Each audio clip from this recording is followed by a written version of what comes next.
So it's Thursday here on ENCA, a news day, which means it's time for us to drag Toby Shapshak in, the editor-in-chief and publisher, of course, of Stuff magazine. And Toby, we're going to talk about beer and vending machines in a moment. First, I don't think this particular bank has thought about you and I having to use a selfie, because this is not pretty to open up a bank account. But it's clever. Well, this is not, but you may be, you know, with hair like that.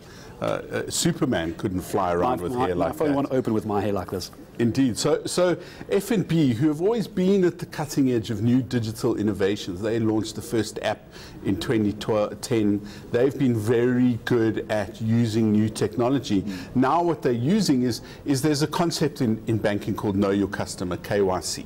And one of the things you need to do is verify your identity. So what are they doing? They're using selfies, the things that everybody now do, especially the youth. They're using that to verify that that is you in the picture, and you have obviously the picture in your driver's license or ID book or something like that, and that you verify who you are. And it's part of their plan to make it easier for people to open an account or switch account.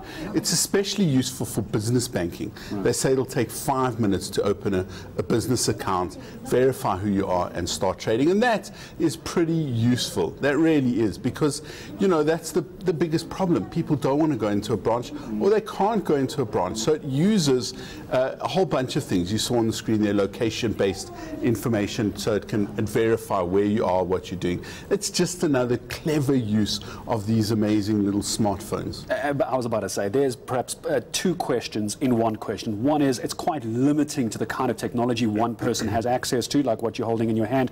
And two, there's always the security issue. If you're using an ID or a photo of someone, how do you think, Toby Shapshak, the skeptic in you, I know you are, will you protect your own identity? Well, there's some verification that has to happen, right? So there's a bunch of other things I would imagine that they're verifying. You have to use your ID number, the codes for your branch. That would allow you to open the account, I'm quite sure, but they would have to verify some of that. I mean, there's no reason it has to be someone else. I mean, I've experimented with fintech services like Revolut, where you can verify yourself by taking a picture of your passport or your driver's license, and that's enough. And then you double verify it with a selfie. So I'm quite sure someone with, the kind of reputation as F&B have thought through the scenarios of skellums who aren't us trustworthy journalists trying to crook the system. I'm trying to imagine a world without Windows for Microsoft. It's quite difficult to think of, isn't it? Indeed, because Microsoft is very quickly moving into a post-Windows world. You know, it's no longer what computer you use, it's just that you use a computer. And in fact, the CEO of Microsoft, Satya Nadella, used a great line, and he said, the world is becoming a computer. We have these little chips embedded into everything. And they're looking at what's life beyond making Windows, beyond Office, because so many of us use mobile phones. Excuse me. So that's the kind of logic that it's really impressive to see Microsoft is starting to do. I'm going to get you a glass of water while we're doing that. So what do you think it's going to do to Microsoft as a company, though? Because Windows is almost in everything that we use these days. It's either based on an older version of it, or it's linked to some kind of new piece of software, Toby. Well, is it? Because for the vast majority of people in Africa, for instance, a smartphone is the first thing that we're using as a computer. So many people, the first time they see an internet is a smartphone. It isn't a Windows computer. So it doesn't matter what computers we have a smartphone. And if you have a smartphone, you're going to be interacting with the cloud. And that's what Microsoft's come very well at. Azure is the name of their cloud brand. They're the second largest cloud service provider after Amazon. Who knew Amazon would be the #1? And Microsoft have done a very good job. And they're looking at a whole bunch of other services. I went to Seattle earlier this year, and I was really impressed with some of the other initiatives. They're looking at artificial intelligence, very clever stuff. Skype has a translating functionality. They have a translator. It was really quite good. I was watching a movie where there was Russian characters speaking, and there were no subtitles.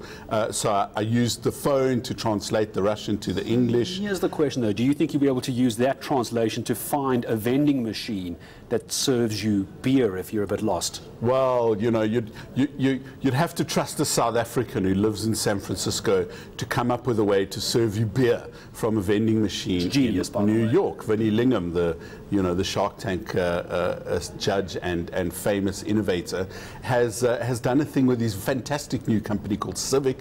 Civic does blockchain-based identity verification, and in America the drinking age is 21, so obviously it's impossible to have a vending machine that'll serve you booze because you can't verify your age. And Vinny has tied up with AB InBev, the world's largest brewer, that now owns SAB, our best gift to the world, one might argue. And you can get a beer from a vending machine using the Civic app. So here's the interesting thing for me. It verifies your age, that you're over 21, and dispenses the beer. For now it's a pilot, so it's free, but it doesn't give any other information. And I have been a raving fanatic about privacy and how important it is to maintain your privacy and not to give all of your personal data away to people, because people will do something with it that you may not have agreed to. You don't want databases with all of your information in it, because that could get stolen or breached. So the fact that you can get a beer that verifies your age but it doesn't give away all your personal information, I find that really interesting. And cheers to that, I think, as well. Toby Shapshak, you can follow him on Twitter. It is at Shapshak if you want to ask about any of those great features and stories he was talking about here. Toby, thank you very much indeed. Toby, editor-in-chief at Stuff Magazine.